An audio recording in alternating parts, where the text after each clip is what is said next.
எல்லாத்துக்கும் அன்பான வணக்கங்கள். இன்றைக்கி நம்ம பார்க்க போகிறது 269வது வீடியோ. அதில் ஒரு 2-3 வீடியோ நம்ம தொடர்ந்து ஃப்ளவர் ரெமெடிஸ்னு மலர் மருத்துவத்தை பற்றி பார்த்துட்டு வரோம். அந்த மலர் மருத்துவத்தோட மகத்துவம் என்னன்னு உங்களுக்கு இத்தனை நாளைக்கு புரிஞ்சிருக்கும். ஏன்னா டாக்டர் எட்வர்ட் பேக்ங்கிறவர் 38 மலர்களை கண்டுபிடிச்சு இந்த உலகத்தில் இருக்க எல்லா மனுஷர்களையும் அந்த 38 வெரைட்டிஸுக்குள்ளே அடக்கிடலாம் அப்படின்னு சொல்கிறார். அதாவது அந்த 38 மலர்களோட குணங்கள் இருக்கு இல்லையா, மலர்களோட குணம்னா அதாவது அந்த இமோஷ்னல் ஸ்டேட்டஸ் எப்படி இருக்குன்னு பார்த்து அதுக்கு அந்த மலரை கொடுத்தோம், மலர் மெடிசனை கொடுத்தோம்னா, மலர் மருத்துவத்தை கொடுத்தோம்னா அவங்களுக்கு அந்த நெகட்டிவ் இமோஷன்ஸ் மாறி அதுக்குண்டான பாசிட்டிவ் இமோஷன்ஸு எப்படி வருது அப்படிங்கிறது தான் அவரோட கண்டுபிடிப்பே. ஓகேயா? அப்போது நான் இப்போ ஒவ்வொருத்தவங்களையும் நம்ம தராதரமாக பிரிக்கிறோம் இல்லையா. சிலவங்க இந்த தரம், அந்த குணம், இந்த குணம் அப்படின்னு நம்ம கேட்டகரைஸ் பண்ணுறோம் இல்லையா. அந்த மாதிரி பண்ணும்போது அதான் டாக்டர் பேக் என்ன சொல்கிறாருன்னா, உலகத்தில் இருக்க எல்லா மக்களையுமே இந்த 38 வகைக்குள்ளேயே அடக்கிடலான்னு என்ன, இந்த 38 வகைக்குள்ளே தான் ஆளுங்க இருக்காங்க அப்படின்னு. அது ஒரு விஷயம். ரெண்டாவது அவர் என்ன சொல்கிறாருன்னா, நீங்கள் இந்த ஃப்ளவர் ரெமிடிஸுங்கிறது for the soul and mind, மனசுக்கு ஆத்மாவுக்கு உண்டான ரெமிடி இது. அவர் ஃபிசிக்கல் கண்டிஷன்ஸை கணக்கிலே எடுக்கலை. ஒரு பேஷண்ட்டு உங்கள்கிட்ட வரும்போது, ட்ரீட்மெண்ட்டுக்காக வரும்போது அவங்க எந்த மனோநிலையில் இருக்காங்க, அவங்களோட இமோஷன்ஸ் எப்படி, ஃபீலிங்ஸ் எப்படி, அதை பார்த்து தான் நீங்கள் மருந்து கொடுக்கணும். அந்த மாதிரி பார்க்கும்போது இந்த 38க்குள்ளே ஏதாவது ஒன்று கரெக்டாக இருக்கும் அப்படின்னு அவ்வளோ ஆணித்தரமாக அடித்து சொல்லியிருக்காரு. அதை நமக்கு ஒரு பெரிய பரிசாக கொடுத்துட்டு போயிருக்காரு, இந்த உலகத்துக்கே ஒரு பெரிய பரிசாக கொடுத்துட்டு போயிருக்காரு. இதில் என்னென்னா, நம்ம இந்தியாவில் இருக்கோம். நம்ம இவருக்கு எடுத்த 38 மருந்தும் ஃப்ளவர்ஸும் செடிகளும் இங்கிலாண்டில் வளருது. அப்போ நமக்கு இங்கிலாண்டில் இருக்க செடிகளை இங்கே கொண்டு வந்து வளர்க்க முடியாது. அங்கே இருக்க சீதோஷ்ண நிலை வேறு, இங்கே இருக்க சீதோஷ்ண நிலை வேறு. அப்போது இங்கேயும் நிறைய மருத்துவர்கள் நம்ம இந்தியாவில் கிடைக்கிற மருந்தை வச்சு, செடிகளை வச்சு, அதோட பூக்களை வச்சு நமக்கு நிறைய மெடிசன்ஸ் எடுக்கலாமே அப்படின்னு அந்த காலத்திலே நினச்சிருக்காங்க. அதுதான் நமக்கு ஆயுர்வேதம், சித்த மருத்துவம், ஹோமியோபதிங்கிற பேரில் பல விதத்தில் நம்ம உபயோகிச்சுட்டு தான் இருக்கோம். இது ஒன்றும் நமக்கு இந்தியாவுக்கு புதுசு இல்லை. பேக் சொன்ன 38 மருந்தும் புதுசு. ஏன்னா அந்த இடத்துக்குள்ள மட்டும் வளர்கிற செடிகள், நம்ம ஊரில் அது வளராது. ஆனால் நம்ம ஊரில், இந்தியாவில் எத்தனையோ மெடிசன்ஸு நம்ம செடிகளில் இருந்து தான் எடுக்கிறோம். ஓகே, அதில் இந்த மலர் மருத்துவங்கிற டாப்பிக்கில் நான் பேசுகிறதுனால இன்னொரு வர்ற 1-2 வீடியோக்களில் முக்கியமான சில மருத்துவ குணங்கள் நிறைஞ்ச சில செடி வகைகளை பற்றி, அது எப்படி நமக்கு தினமும் உபயோகிக்கலாம் அப்படிங்கிறத பற்றி நான் பேசலான்னு நினச்சிருக்கேன். இப்போ எல்லாத்துக்குமே டீ காஃபிங்கிறது ஒரு அடிக்ஷன் மாதிரி. காலையில் கண்ணு திறந்தா பல்ல தேய்ச்சா உடனே டீ வேணும், இல்லைன்னா காஃபி வேணும். இதில் இந்த டீ குடிக்கிறது அவ்வளோ நல்லதே இல்லை. ஏன்னா அந்த டீ டஸ்ட்டு, அந்த இலை, டீங்கிறது அந்த இலையோட தூள், டீ தூள்ன்றோம், டஸ்ட்டுங்கிறோம். அந்த இலையை தான் டஸ்ட் பண்ணி கொடுக்குறாங்க. அந்த இலையை வளர்க்குறதுக்கு எவ்வளோ பாடுபடணும் தெரியுமா? ஏன்னா இப்போ மூணாறு அந்த மாதிரி இடங்கள்ல எல்லாம் டீ எஸ்டேட், அசாம், கேரளாவில் மூணாறு இந்த மாதிரி இடங்கள்ல எல்லாம் டீ எஸ்டேட். ஏன்னா டீ செடி வளர்கிறதுக்கே ஒரு விதமான பிரத்யேகமான தட்பவெட்ப நிலை வேணும். அது மட்டும் இல்லை, தண்ணி தேங்கி நிற்கக்கூடாது. மழை பெய்யும்போது அது அப்படியே ஒழுகி வரணும். அந்த மாதிரி இடங்களில் தான், அந்த மாதிரி மலைப்பிரதேசத்தில் தான் இந்த டீ வளரும். ஸோ நீங்கள் டீ எஸ்டேட்டுக்கு போனீங்கன்னா ஒரு செடி இவ்வளோ தான் இருக்கும், 100 வயசு இருக்கும் அதுக்கு. ஸோ வருஷங்களாக அதை பாதுகாத்து வளர்த்து வந்தால் தான் அது நல்ல இலைகளை உண்டாக்கும். இதில் என்ன விஷயம்னா, இலைகள் வரும்போது, இலைகள் இப்படி திளிர் விட்டு வரும்போதே இந்த பூச்சி, கம்பளி பூச்சி தெரியும்ல, இந்த உடம்பு பூரா ரோமங்களாக இருக்கும். இந்த கம்பளி பூச்சி வந்து அந்த எஸ்டேட்டையே காலி பண்ணிடும்.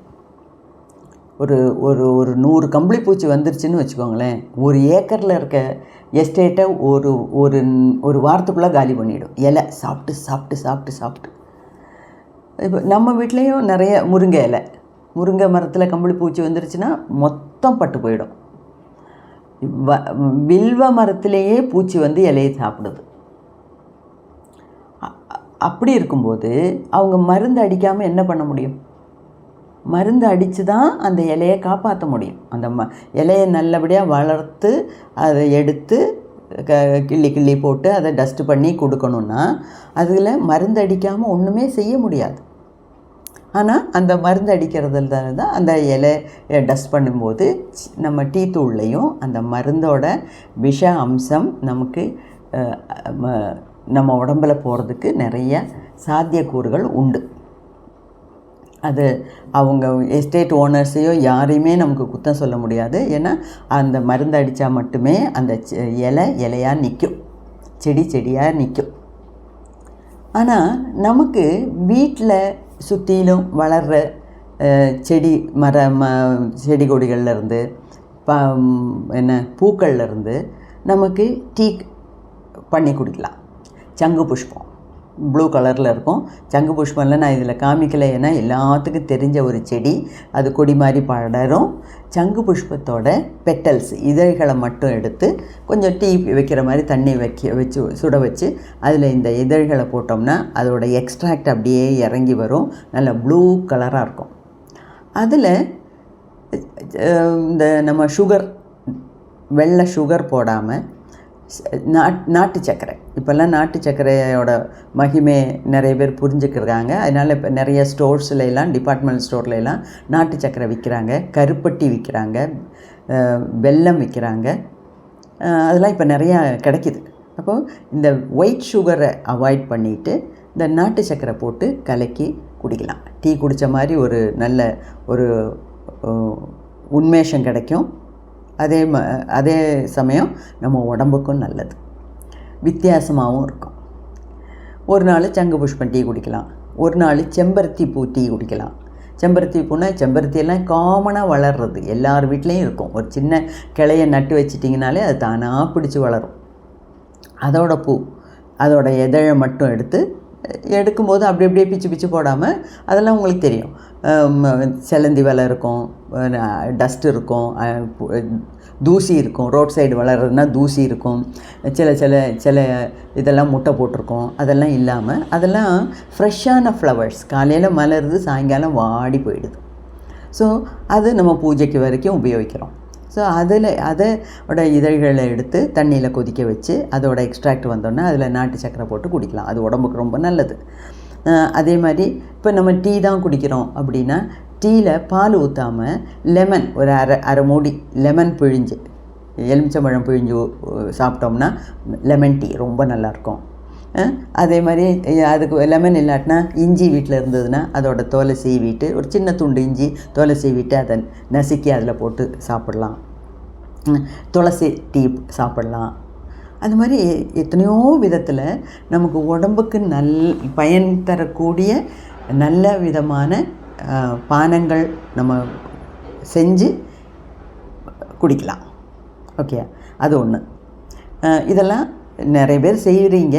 செய்யாதவங்களுக்கு, புதுசாக இருக்கவங்களுக்கு இது பிரயோஜனப்படட்டுமே அப்படிங்கிறதுக்கு. நிறைய பேருக்கு தெரியும், ஒரு வாரம் பண்ணுவீங்க, கேட்கும்போது இல்லைன்னா யூடியூப்பில் ஏதாவது வீடியோ கேட்கும்போது பார்க்கும்போது பண்ண தோணும்.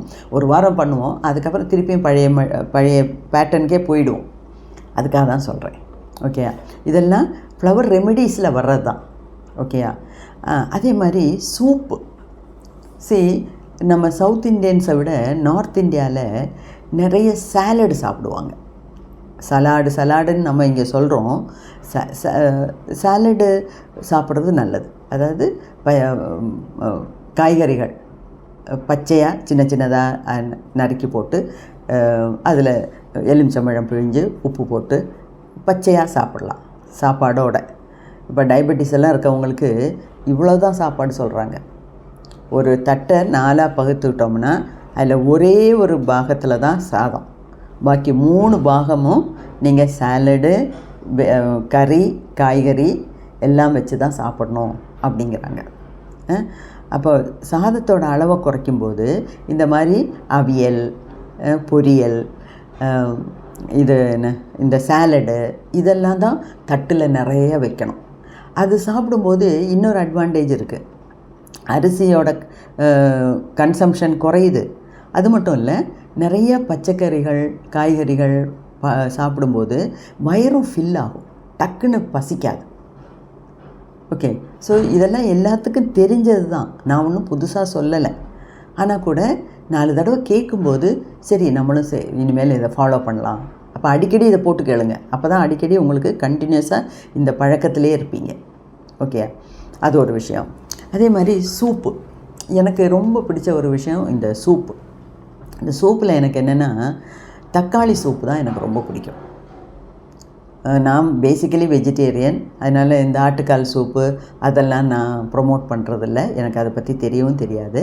இந்த தக்காளி சூப்புங்கிறது உடம்புக்கு ரொம்ப நல்லது. ஏன்னா தக்காளியிலே நிறைய கால்சியம் இருக்குது. அதாவது சின்ன குழந்தையில் வளர்கிற சின்ன குழந்தைங்கள்லேருந்து வயசானவங்க வரைக்கும் இந்த கால்சியத்தை நம்பி தான் நம்ம இருக்கோம். கால்சியம் நமக்கு எந்த ஸ்டேஜாக இருந்தாலும் நமக்கு தேவை. ஓகே, வளர்கிற குழந்தைங்களுக்குன்னா போனெல்லாம் எலும்பெல்லாம் உறுதியாகணும். அது மட்டும் இல்லை, மிடில் ஏஜ்லேயும் நல்லா ஸ்ட்ராங்காக இருக்கணும். ஒரு 40 வயசுக்கு மேலே எஸ்பெஷலி லேடிஸுக்கு மெனப்பாஸ் ஆனாங்கன்னா, அதாவது பீரியட்ஸ் எல்லாம் நின்று போச்சுன்னா, மெனப்பாஸ் ஆகிட்டோம்னா நமக்கு ஃபீமேல் ஹார்மோன் குறையுது. ஓகே, ஃபீமேல் ஹார்மோன் குறையும் போது நம்ம சாப்பிட்ற சாப்பாட்டில் என்ன தான் நீங்கள் கால்சியம் போட்டால் கூட, இல்லைன்னா சப்ளிமெண்ட்ரி கால்சியம் வாங்கி சாப்பிட்டா கூட அதை அப்சார்ப் பண்ணுறது கம்மி. அதை உடம்பு உறிஞ்சி எடுக்கிற அளவு குறையும். அப்போது என்ன இயற்கையாகவே நேச்சுரலாகவே நம்ம போன்ஸ் எல்லாம் ரொம்ப சாஃப்ட் ஆகிடும், பிரிட்டில் ஆகிடும். பிரிட்டில்னால் என்னென்னா அது ஒரு சின்ன தட்டினாலே உடஞ்சிரும். அதுக்கு பேர் தான் பிரிட்டில். சாஃப்ட்டு கூட இல்லை, பிரிட்டில் ஆகிடும். அதுக்கு அந்த கண்டிஷனுக்கு பேரே ஆஸ்டியோபோரோசிஸ். போரோசிஸ்னால் என்ன? போர்னால் சின்ன சின்ன துளைகள் விழுறது. ஆக்சுவலாக போனில் துளைகள் இல்லைன்னு இல்லை, அது அந்த மாதிரி போன் ரொம்ப டென்சிட்டி குறையும், அதோட அடர்த்தி குறையும், அதாவது அதோட திக்னஸ் குறையும். அதாவது அது ஒரு சின்ன தட்டினாலே உடஞ்சிட்ற மாதிரி ஆகும். அதனால தான் வயசானவங்கள்லாம் பாத்ரூம் போனாங்கன்னா சின்ன ஒரு ட்ராப் தண்ணி இருந்தது, இல்லைன்னா இந்த டைல்ஸில் நடக்கும்போது ஒரு சின்ன ட்ராப் தண்ணி இருந்தால் கூட விழுறாங்க. விழுந்தால் உடனே பெரிய பெரிய எலும்பெல்லாம் கூட ஃப்ராக்சர் ஆகுது, உடையுது. அந்த ஹிப்பு போன் உடையுது, கால் போன் உடையுது, கை போன் உடையுது. அதெல்லாம் ஏன் அப்படி வருதுன்னா, அந்த போனோட டென்சிட்டி, அதோட திக்னஸ் கம்மியாகுது. அந்த கண்டிஷனுக்கு பேர் தான் ஆஸ்டியோபோரோசிஸ். இப்போ நான் சொல்ல போகிற ஒரு சூப்பு இது எல்லாத்துக்கும் நல்லது. அதாவது குழந்தைங்க, ஆண்கள், பெண்கள், குழந்தைகள், மிடில் ஏஜில் இருக்கவங்க, வயசானவங்க எல்லாத்துக்கும் இது குடிக்கலாம். அதுதான் எனக்கு ரொம்ப பிடிச்ச ஒரு விஷயம். அதுதான் இது, அதாவது பிரண்டை. நிறைய பேர் கேள்விப்பட்டிருப்பீங்க. இந்த பிரண்டைங்கிறது ஜஸ்ட்டு நட்டு வச்சாலே போகிற மண்ணில் அது அப்படியே ஒரு கொடி மாதிரி வளரும். கொடி மாதிரி பக்கத்தில் இருக்க மரத்தில், செவுத்துல எல்லாம் படர்ந்து வளரும். மரத்துல எல்லாம் மேலே போயிட்டு அப்படியே தொங்கும், அவ்வளோ தூரம் வளரும். இதுக்கு பெரிய பராமரிப்பு ஒன்றும் கிடையாது. இதுக்கு பேர் தான் பிரண்டை. இது ஒரு சைடு பாருங்கள், ஒரு இலை வரும். இந்த சைடு ஒரு அந்த டெண்டல், அதை சுற்றி படுறதுக்கான டெண்டல் வரும். இல்லாட்டினா இது வேர். மண்ணில் இந்த பாகம் பட்டுச்சுன்னா அது வேர் விடும். ஓகே, இந்த பாருங்கள், இது வேர், இது இலை. இதை நீங்கள் எல்லோரும் பார்த்துருப்பீங்க, பிரண்டைன்னு கேள்விப்பட்டிருப்பீங்க. இதோட பொட்டானிக்கல் நேம், சயின்டிஃபிக் நேம்ங்கிறது சிசஸ் குவாட்ராங்குலாரிஸ். இதில் இது எதுக்கு பயன்படுதுன்னா, இந்த போன் ஃப்ராக்சர் ஆனால், அல்ல இந்த லிகமெண்ட் டேரு, டெண்டான் லிகமெண்ட் டேரு. லிகமெண்ட்டுங்கிறது ஒரு கனெக்டிவ் டிஷ்யூ. 2 போனை இந்த ஜாயிண்டில் கனெக்ட் பண்ணுறதுக்கு உண்டான ஒரு டிஷ்யூ தான் லிகமெண்ட். அப்போது நம்ம வேகமாக ஓடுறோம், கீழே விழுறோம், கை வளையுது, சறுக்கி விழுறோம். அப்போது ஒன்று போன் ஃப்ராக்சர் ஆகுது, இல்லாட்டினா லிகமெண்ட் டேர் ஆகுது, கிழிஞ்சு போகுது. அப்போ இந்த லிகமெண்ட் டேருக்கு அது உடஞ்சி போன போனை எல்லாம் ஜாயின் பண்ணுறதுக்கு நீங்கள் இங்கிலீஷ் மருந்து எடுத்தால் கூட இந்த இங்கிலீஷ் மருந்துலேயும் இது கட்டாயமாக இருக்குது. இதோட எக்ஸ்ட்ராக்ட் அதில் இருக்குது. ஓகே, அந்த பெரண்டாங்கிறது போன் ஹெல்த்துக்கு ரொம்ப விசேஷங்க. ஓகே, இதில் கால்சியம் ஜாஸ்தி, ஆன்டி ஆக்சிடெண்ட் ஜாஸ்தி, விட்டமின் சி ஜாஸ்தி. ஓகே, ஸோ ஆன்டி ஆக்சிடென்ட்ஸ்னால் அந்த நம்மளை உடம்பை இளமையாக வைக்கிறதுக்கு உதவி பண்ணும். விட்டமின் சிங்கிறது நோய் எதிர்ப்பு சக்தியை உண்டாக்கும். இதெல்லாம் கூட 2ஆம் பட்சம். முதல் இம்பார்ட்டன்ட்ங்கிறது ஆஸ்டியோபோரோசிஸ் வராமல் தடுக்கும். போன் ஸ்ட்ரென்த்து, போன் ஹெல்த்துக்கு இது ரொம்ப முக்கியம். அப்போது எந்த வயசில் வேணாலும் இதை குடிக்கிறது நல்லது. இதில் அப்போ என்ன பண்ணணும் அப்படின்னா, நான்லாம் ஒரு வாரத்துக்கு ஒரு தடவை இல்லைன்னா ஒரு 10 நாளைக்கு ஒரு தடவை நான் இதோட சூப் குடிச்சிருப்பேன். இது வந்து ஈஸியாக வளரும். 4 செடி சட்டியில் வச்சுட்டு எங்கேயாவது படறதுக்கு விட்டால் கூட போகிறோம். ஓகே, இது வந்து கொஞ்சம் முத்துன இது பெரண்டை, இளம் பெரண்டை. இந்த மாதிரி இந்த இலசாக இருக்குல்ல, அந்த பாகத்தை நம்ம எடுத்துக்கலாம். ஆக்சுவலாக தமிழ்நாட்டில் வந்து பெரண்டை தொகையல் நிறைய பேர் சாப்பிட்றாங்க. மற்ற மாநிலத்தோடு கம்பேர் பண்ணும்போது தமிழ்நாட்டில் இதோட அவேர்னஸ் ஜாஸ்தி. நிறைய பேர் பெரண்டை தொகையல் பண்ணி சாப்பிட்றாங்க. ஆனால் நான் வந்து தொகையலை விட சூப் பண்ணுறது தான் இஷ்டப்படுவேன். ஏன்னா பெரண்டை தொகையலுக்கு இந்த இளம் தண்டு தான் வேணும். இந்த இளம் தண்டு இருந்தால் தான் நல்லது. இல்லைன்னா அதுக்குள்ளே நிறைய நாராக இருக்கும். இப்போது நம்ம சூப்பு பண்ணும்போது எப்படி சூப் பண்ணுறதுன்னு சொல்கிறேன். சூப்பு பண்ணும்போது அந்த நாரெல்லாம் நமக்கு வாயில் வராது. அதுதான் எனக்கு பிடிச்ச ஒரு விஷயம். இப்போ என்ன பண்ணுறீங்க, இந்த நிறைய சூப்புக்கு மெயின் இன்க்ரீடியண்ட்டுங்கிறது தக்காளி. 2வது, தமிழ்நாட்டில் நிறைய நாட்டு தக்காளி கிடைக்கிது. இந்த பெங்களூர் தக்காளின்னு ஒன்று குண்டு குண்டாக இருக்கும். அதில் ஒரு டேஸ்ட்டுமே இல்லை, புளிப்பில்லை, இனிப்பில்லை, ஒன்றும் இல்லை. அதே சமயத்தில் நாட்டு தக்காளிங்கிறது உருண்டையாக குண்டாக இருக்கும். அதில் நல்ல புளிப்பு இருக்குது, அதில் விட்டமின் சி இருக்குது, ஏகப்பட்ட கால்சியம் இருக்குது. தக்காளி சாப்பிட்றது எப்போவுமே நல்லது. ஆனால் தக்காளி சாப்பிடும்போது அதோட கொட்டை சாப்பிடக்கூடாது. ஏன்னா அந்த கொட்டையில் தான் கால்சியம் ஆக்சலேட்டு நிறைஞ்சிருக்கு. கொட்டை சாப்பிட்றது நல்லதில்லை. அப்போது என்ன பண்ணலாம் அப்படின்னா, நான் எப்படி பண்ணுவேன்னா, சூப்பு பண்ணுறதுக்கு முன்னே ஒரு 5-6 நாட்டு தக்காளி எடுத்து நல்லா கழுகிட்டு சின்னதாக நறுக்கிடுவேன். சின்ன வெங்காயம் ஒரு 10-15 தோல் உரித்து நறுக்கி வச்சுருவேன், கழுகி நறுக்கி வச்சுருவேன். அப்போது ஒரு குக்கரில் தண்ணி ஊற்றி, அடியில் தண்ணி ஊற்றி ஸ்டவ்வில் வச்சு பற்ற வச்சு குக்கருக்குள்ளே இன்னொரு பாத்திரம் வைப்பேன். அந்த பாத்திரத்தில் ஒரு 3/4 பாத்திரம், பெரிய பாத்திரமாகவே வைப்பேன். அதில் 3/4 இல்லைன்னா அரை பாத்திரத்துக்கு மேலே தண்ணி. இதை அடுப்பில் வச்சுட்டு நீங்கள் பாக்கியெல்லாம் ரெடி பண்ணணும். தண்ணி சூடாகி வரும்போது இந்த தக்காளி, சின்ன வெங்காயம் அதில் போடணும். அதுக்கப்புறம் உப்பு, கொஞ்சம் மஞ்சப்பொடி, ஜீரகம், இஞ்சி இருந்ததுன்னா அதை தோல் சீவிட்டு தட்டி இஞ்சி போடலாம். இதுதான் பேஸுங்க. எந்த சூப்பு நான் பண்ணாலும் இது இல்லாமல் நான் சூப்பு பண்ணவே ஆரம்பிக்க மாட்டேன். ஓகே, இது இப்போ பெரண்டை சூப்பு, தக்காளி பெரண்டை சூப்பு எப்படி பண்ணணுன்னா, இதை வந்து ஒன்றொன்னா ஒடிக்கணும். இது ஒன்றொன்னா இப்படி ஒடிச்சு, அந்த இது இந்த இடத்துல ஒடிச்சு இதெல்லாம் ஒடிக்கும் போதே பாருங்கள் இப்படி வருது. இந்த குவாட்ராங்குலாரிஸ்னு சொல்கிறதுக்கு என்னென்னா, இந்த பாருங்கள், இந்த 4 சைடும் அப்படி திக்காக இருக்கும். இது பாருங்கள், இதை வந்து நம்ம ஒடிச்சிட்டு சீகணும். இந்த 4 சைடும் சீகிட்டு, ரொம்ப முத்துனதுன்னா அதோட பாருங்கள் நிறைய நார் வருது பார்த்திங்களா, முத்துனதுன்னா அதோட நார் நிறையா இருக்கும், இலசில் நார் நிறையா இருக்காது. ஸோ இந்த 4 சைடும் அதெல்லாம் சீகி எடுத்துட்டு இதை அதாவது கழுகிட்டு சீகணும். சீகிட்டு இதை பொடி பொடியாக நறுக்கணும். பொடி பொடியாக நறுக்கி அந்த குக்கருக்குள்ளே இருக்க பாத்திரத்தில் தக்காளி போட்டிருக்கோம்ல அதோட இதையும் போட்டு மூடி வச்சு ஒரு விசில் 2 விசில், ஏன்னா இதில் பெருசாக வேகிறதுக்கு ஒன்றும் இல்லை, நல்லா ஒரு 2 விசில் அடித்தோடனே அதை இறக்கி வச்சு ஒரு 2 மணி நேரம் அதை ஆற வைக்கணும்.